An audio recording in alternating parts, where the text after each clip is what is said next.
asalaamu calaykum daawadayaal kuna soo dhawaada wararka dhambaalka wararka qodobada warkeena aad ku daawan doontaan waxaa ka mid noqonaya madaxweyne xasan sheekh maxamuud oo la ogaaday in uu iskaga baxay madaxtooyada soomaaliya kadib shaki amni oo xalay soo food saaray xog ayaan idiin soo gudbin doonaa. sidee maleeshiyaadka al-shabaab ugu suurto gashay inay weerar ku qaadaan aagga lagu ilaaliyo mas-uuliyiin kala duwan oo dowladda ka tirsan ee villa rosa iyo qaabka ay weerarkaasi dowladda federaalk usoo afjartay ayaan idiin haynaa. maleeshiya hubeysanna waxay weerar ku qaaday saldhig ciidamada dowladda soomaaliya iyo kuwa liyu boolis ay ku leeyihiin xadka ay wadaagaan soomaaliya iyo etoobiya. khilaafka u dhexeeya dowladda federaalk iyo sidoo kale madaxweynihii hore ee soomaaliya oo la ogaaday in uu saameyn ku leeyahay dhacdooyinka ka dhacaya magaalada muqdisho iyo guud ahaan wadanka. kulamo xal loogu raadinayo xiisada siyaasadeed ee hor istaagtay kulankii wadajirka ah ee baarlamaanka soomaaliya oo weli ka socota muqdisho. jubbaland waxay soo bandhigtay ciidankii ugu xooganaa oo xoreynaya deegaanadeeda. intaa daawateen waa qodobada wararkeena. daawada kusoo dhawa wararkaasi wararka oo dhammaystiran. ana ku bilowna xog la helaya waxa ay muujinaysaa in madaxweyne xasan sheekh maxamuud xalay in laga saaray hoyga uu ka deganaa villa soomaaliya kadib markii ay soo baxeen arrimo la xiriiriya dhinaca amniga, dhacdooyin la xiriiriya kadib weerarkii lagu qaaday meel aan sidaa kaga fogeyn xarunta madaxtooyada wadanka. madaxweynaha ayaa la xaqiijiyey in ciidamada atmis ee ka howlgala soomaaliya ay u galbiyeen mid kamid a hoteelada ay aadka u ilaaliyaan iyadoo weliba laga qaaday halkaa islamarkaana si degdeg ah loogu qaaday diyaarad ay leeyihiin ciidamada atmis, taas oo kasoo degtay xarunta madaxtooyada dhexdeedana ka qaaday madaxweyne xasan sheekh maxamuud. garoonka diyaaradaha ayaa la geeyey kadibna waxaa la xaqiijiyey in loo gudbiyey mid kamid a xarumaha ay maamulaan ciidanka atmis ee ku yaala muqdisho. inta ay socdaan dhaqdhaqaaqyada lagu xaqiijinayo nabadgelyada islamarkaana looga adkaanayo kooxda weerarka kusoo qaaday hotel villaros ayaa ah midda sii socon doonta maqnaatinka madaxweynuhu sida ay xaqiijiyeen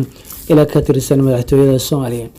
inkastoo maanta madaxweynuhu uu dhaqdhaqaaqyo kale ka waday magaalada muqdisho, balse waxaa la xaqiijiyey in xalay uu ka hoyday aagga xarunta xaranle ee magaalada muqdisho islamarkaana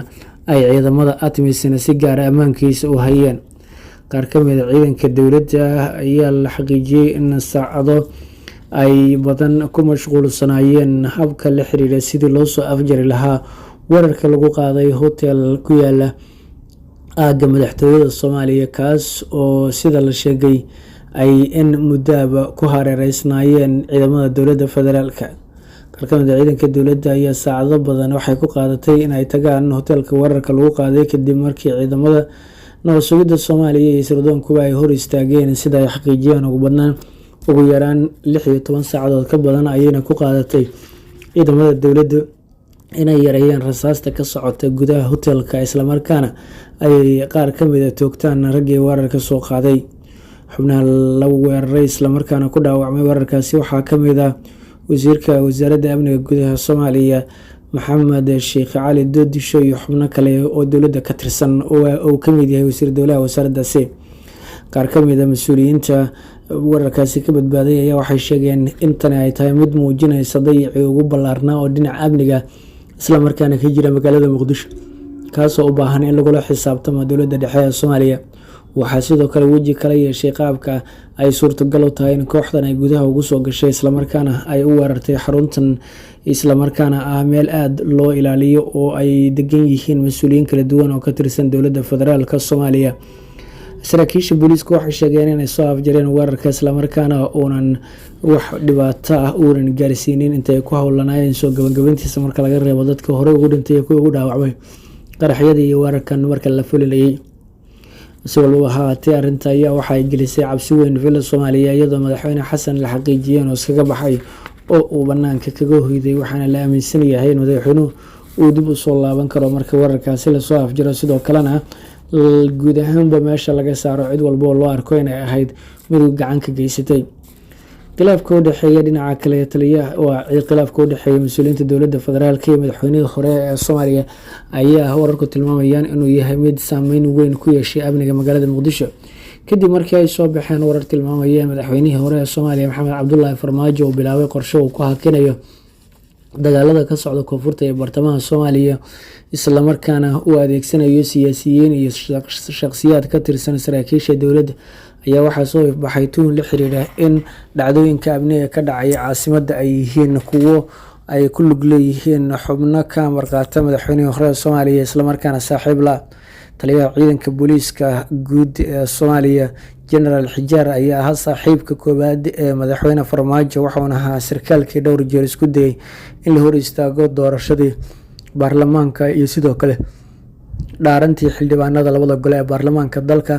Intaas wixii ka dambeeyay waxa uu ahaa sarkaal ku meereysta dhaqdhaqaaqyo kala duwan oo kasoo horjeeda dowladda waa sida ay sheegeen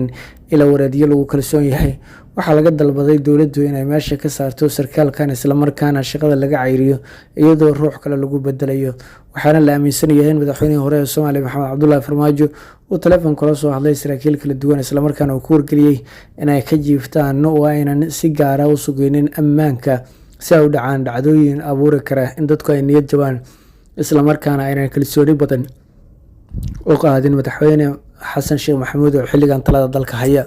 Si walbaba ha ahaatee dhacdooyinkiisi soo taraya ayaa ah kuwo walwal badan ku haya bulshada Soomaaliyeed oo la daala dhacaya marxalad adag islamarkaana qaarkood waxay dalbanayaan in si degdeg ah arrimahan wax looga qabto oo xal ay la timaado dowladda federaalka islamarkaana isla xisaabtan uu yimaado gacan adag lagu soo dhigo kuwii weeraradan soo fududeeyay. Kulamo xal loogu raadinayo xiisadda siyaasadeed ee ka jirta baarlamaanka Soomaaliya hor istaagtayna labada gole kulankii wadajirka ay yeelan lahaayeen ayaa weli waxa ay ka socotaa ama ay ka socdaan magaalada Muqdisho iyadoo weliba kulamadaas ay yihiin kuwo xal degdeg ah loogu raadinayo khilaafaadka jira ee u dhexeeya guddoonka labada aqal ee baarlamaanka Soomaaliya. Gudoomiye Sheekh Aadan Maxamed Nuur Sheekh Aadan Madoobe iyo sidoo kale gudoomiyaha golaha aqalka sare ee baarlamaanka Soomaaliya ayaa la xaqiijiyay sidoo kale inay ku kala aragti duwanaadeen habka jihaynta qorshaha wadajirka kulanka loogu qabanayo. Waxaana sidoo kale jira habka loo maraynayo islamarkaana loo xalinayo inay hoggaankan ay ku kala duwan yihiin. Wasiirka ama gudoomiye ku-xigeenka golaha shacabka ee baarlamaanka Soomaaliya ayaa ah shaqsiga aad kaga soo horjeeda gudoomiye Sheekh Aadan Madoobe iyo siyaasaddiisa sidoo kalena dabada ka riixaysa sharciyada ay diidan yihiin labada guddoon kuwaas oo u arkay inuu yahay sharcigani mid fadeexad weyn ku noqonaya Soomaaliya islamarkaana u gafeeya qodobo ka mid ah diinta Islaamka iyo ku dhaqankeeda. Waxay xaqiijiyeen ilahani in labada dhinac la isku dayay in xal waara loo raadiyo kulankooda islamarkaana lagu wargeliyay Saacid Salaad inay dib kaga laabato dhaarta hore u martay ee ahaa in xeerkaas ay meel marinayso xoog iyo muruq ay ku bixinayso. Waxaana lagu wargeliyay inay arrintaasi joojiso islamarkaana si degdeg ah loo xaliyo oo wada hadal siyaasadeed iyo xal kaleba lagu raadiyo iyadoo weliba laga laabanayo aflagaadooyinkii loo geystay culummada iyo wadaadada qaybahooda kala duwan. Jubbaland waxay soo bandhigtay ciidankii ugu cududda adkaa islamarkaana la dagaalamaya kooxaha shabaab ee ku sugan gobolada koonfurta ee bartamaha Soomaaliya gaar ahaan gobolada Jubbooyinka iyo Gedo. Ciidankan ayaa lagu soo bandhigay magaalada Kismaayo gobolka Jubbada Hoose waxayna qayb ka noqonayaan cutubyada iskugu jira ciidamada daraawiishta militariga booliiska iyo sidoo kale ciidanka nabad sugidda ee qaybta ka qaadanaya duulaanka lagu xoreynayo aagga magaalada Bu'aale ee gobolka Jubbada Dhexe iyo sidoo kale guud ahaan deegaanada gacanta Jubbaland ka maqan ee ka tirsan gobolka Jubbada Hoose, Jubbada Dhexe iyo Gedo intaba. Saraakiisha ciidamada Jubbaland ayaa xaqiijiyay inay u diyaarsan yihiin inay qaadaan tilaabo kasta oo waajib ku ah marka la fiiriyo dhinaca horumarinta amniga iyo sidoo kale wax ka qabashada fal-dambiyeedyada kala duwan ee argagixisadu ay geystaan iyagoo wacad ku maray sidoo kale inay tigidhada u siibayaan koox walba oo loo arko inay khatar ku tahay nabadgelyada guud ee waddanka. Sida ay xaqiijinayaan saraakiisha ku sugan magaalada Kismaayo, madaxweyne Axmed Maxamed Islaan Axmed Madoobe, taliyaha ciidanka militariga Soomaaliya General Xijaar waa General Abdiwaa Yuusuf Raage iyo sidoo kale wasiirka wasaaradda gaashaandhigga Cabdulqaadir Maxamed Nuur Jaamac ayaa kulamadooda waxay ahaayeen kuwo miro dhalay islamarkaana la isla afgartay in ciidanka Jubbaland ay u dhaqaaqaan howlgal waajib ku ah inay bilaabaan islamarkaana dowladdu ay dhowaan soo daabuleyso rasaasta iyo saanada ciidan ay u baahan yihiin si toos ah ay ugu galaan howlgallada islamarkaana ay usoo afjaraan cid walba oo khatarteeda loo arko inay tahay mid saameyn ku yeelanaysa badqabka muwaadiniinta Soomaaliyeed. Ciidamada ayaa waxay howlgalkooda ka bilaabi doonaan aagga Jubbada Hoose iyo sidoo kale Gedo si ay goboladaasi iskugu furfuraan islamarkaana ay uga adkaadaan kooxaha ka gudbaya xadka Soomaaliya iyo Kenya ay wadaagaan iyo kuwa kale ee kasoo firxanaya deegaanada gobolada dhexe ay ka socdaan dagaalada adag islamarkaana ay kula jiraan dadka deegaanka iyo ciidamada dowladda oo iskaabaya.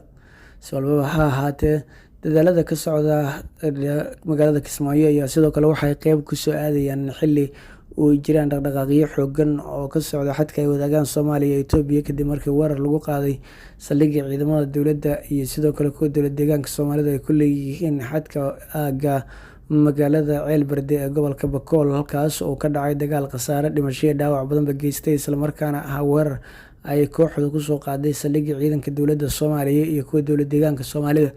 ee ku sugan xadka labada dal. intaa waxaa ku dhan warkii oo kaga imaanay dhambaalka wararka daawada subscribe saar channelka sidoo kale follow gareew share gareew page-kana waa ku mahadsantahay daawashada iyo la socodka wararkana subscribe ta ha ilaawin.